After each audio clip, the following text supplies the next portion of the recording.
नरेंद्र मोदी सरकार आपके बारे में सब जानना चाहती है।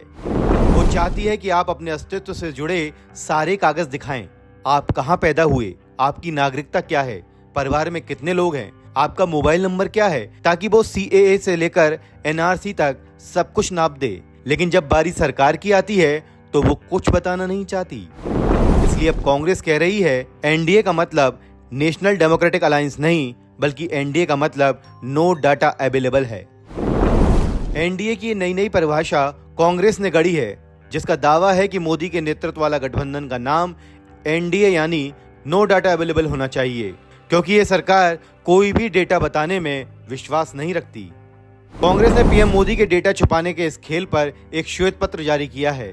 इसमें लिखा है, मोदी सरकार हर 10 साल में होने वाली जनगणना को कराने में फेल रही है। सरकार को 2021 में ये जनगणना करवानी थी, लेकिन 2023 आ गया और जनगणना नहीं हुई। सरकार ने इसके लिए कोरोना का बहाना बनाया, लेकिन इंडोनेशिया, ब्राजील, दक्षिण अफ्रीका जैसे विकासशील देशों के यहाँ भी कोरोना था, लेकिन वो फिर भी जनगणना करवाने से नहीं चूके। यानी उन्होंने कोरोना का बहाना नहीं बनाया। कांग्रेस की तरफ से जारी बयान में यह बताया गया कि जनगणना न करवाकर कैसे मोदी सरकार ने 14 करोड़ भारतीयों से उनके भोजन के अधिकार को छीन लिया। कांग्रेस ने राष्ट्रीय खाद्य सुरक्षा अधिनियम यानी NFSA का जिक्र किया, जिसे UPA सरकार लेकर आई थी।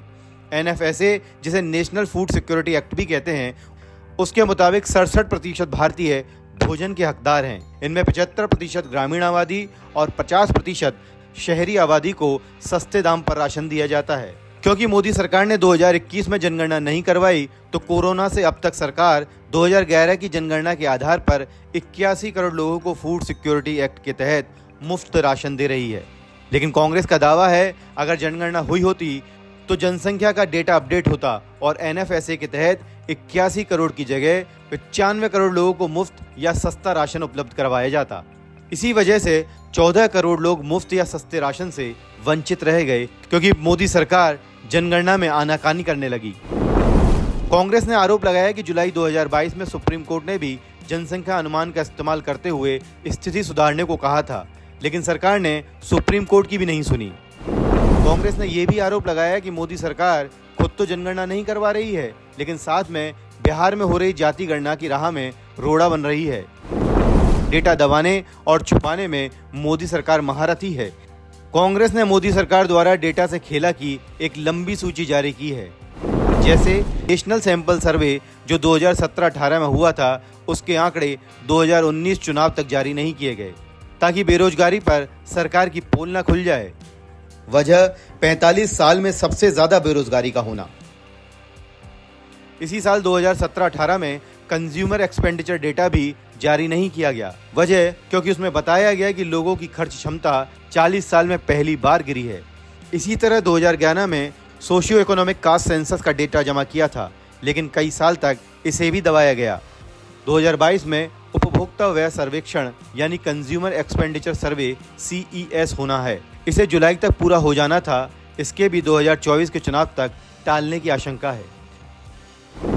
हमारे संविधान में अलग अलग संस्थाओं का निर्माण, ताकि वो डेटा जुटा सके, सर्वे करवा सके, जिससे पता चले कि सरकार जो काम कर रही है उसका असर जमीन तक हो रहा है या नहीं।